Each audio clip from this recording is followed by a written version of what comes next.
Bonjour à tous. Aujourd'hui, j'ai une question pour toi. Dis-moi, selon toi, qu'est-ce qui détermine ton revenu? Qu'est-ce qui détermine ton salaire? Ton temps de travail? Ta force de travail? Non. Si tu ne sais pas ce qui détermine ton salaire, ton revenu, il sera difficile pour toi de l'accroître. Dans cette vidéo, je te propose de partager une phrase du célèbre Jim Rohn qui va te montrer exactement ce qu'il te faut pour accroître ton salaire, pour accroître ton revenu beaucoup plus facilement. T'es prêt? On y va!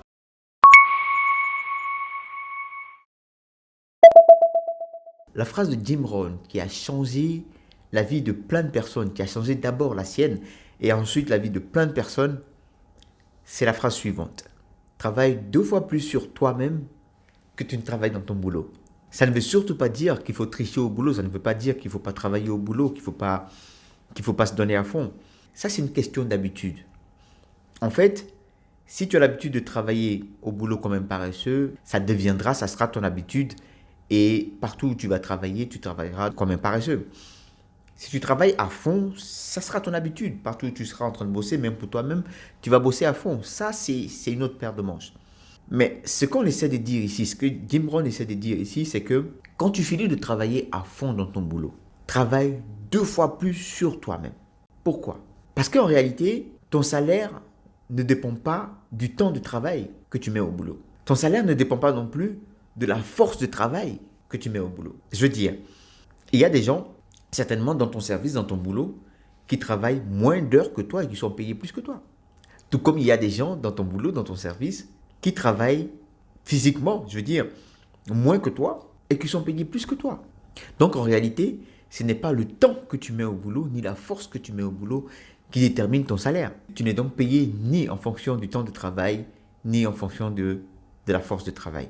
Tu es payé en fonction de ta valeur. C'est la valeur que tu apportes sur le marché qui est payée. Si tu ne comprends pas encore, je vais te donner un exemple clair. On va prendre un exemple pratique. Supposons, on a un ami, Jérôme. Jérôme, aujourd'hui, n'a pas les moyens. Il a une situation difficile. Il ne sait pas comment trouver de l'argent, comment avoir de l'argent. Alors, il décide de travailler sur un chantier en tant qu'aide-maçon. Jérôme, en tant qu'aide-maçon, travaille de 8h à 18h. Donc 10 heures de temps pour 2000 francs la journée. Sur le chantier, là où travaille Jérôme, il y a le maçon qui travaille le même temps que Jérôme, mais qui est payé 5000 francs l'heure. Il y a le contremaître qui travaille le même temps que Jérôme et le maçon, mais qui est payé 2 fois plus. Jérôme essaie de vivre avec 1000 francs par jour et épargne 1000 francs. Au bout de 2 mois, Jérôme décide d'utiliser l'argent qu'il a épargné pour constituer son dossier et passer le concours de police. Jérôme réussit au concours de police. Il a désormais 300 000 francs par mois. Physiquement, il travaille moins que sur le chantier en tant qu'aide-maçon, mais il gagne plus. Le temps de travail est moindre que celui d'aide-maçon, mais il gagne plus. Jérôme, au bout de quelques années, est intéressé par le poste d'officier.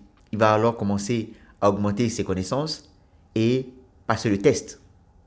Il réussit les tests d'officier. Jérôme a désormais un salaire de 450 000 francs. Mais Jérôme est passionné par l'informatique. Il continue de lire les revues d'informatique et d'étudier. Un jour, il invite un de ses collègues chez lui à la maison. Celui-ci lui répond: je ne pourrais pas venir avec toi parce que actuellement j'ai mes examens, donc après le boulot, j'étudie. Alors Jérôme lui dit: ah ouais, tu étudies, ça m'intéresse. J'étudie effectivement dans une université virtuelle et la prochaine session sera dans 2 mois. Jérôme, tout excité, s'inscrit à la prochaine section et il étudie. Il étudie l'informatique. Jérôme engrange les connaissances et les diplômes. Bientôt, dans la police, il est créé un service de cybercriminalité. Les dossiers sont déposés, on se rend compte que Jérôme a de loin le meilleur profil. Il est alors mis à la tête de cette structure-là. Jérôme va continuer ses études jusqu'au doctorat. Après sa thèse, il est invité par un des membres du jury qui lui demande de venir faire une conférence sur le sujet de sa thèse qu'il a trouvé vraiment intéressante. Pour cette intervention, seulement pour 2 heures, Jérôme a été payé 1 200 000 francs. D'autres chefs d'entreprise qui étaient à cette conférence et qui ont trouvé l'intervention de Jérôme très importante ont demandé à Jérôme de venir faire des conférences formation pour leur structure. Ainsi, de plus en plus, Jérôme est sollicité, alors il décide de démissionner de la police pour continuer ses conférences. Désormais, pour chaque conférence, Jérôme est payé 1 300 000 francs CFA. Et il a au moins une conférence par semaine. Jérôme est parti d'une situation où il était payé 2 000 francs CFA pour 10 heures de travail. Et il se retrouve aujourd'hui dans une situation où il est payé 1 300 000 francs CFA pour 2 heures de travail. Dans tout son parcours, on se rend compte que Jérôme a pu augmenter son salaire sans revenu, non pas par son temps de travail, ni par sa force de travail, mais par sa valeur. Parce qu'il a augmenté sa valeur, ses revenus ont augmenté. En réalité, on ne change sa situation seulement quand on change. Il est impossible de changer sa situation sans vraiment se changer soi-même.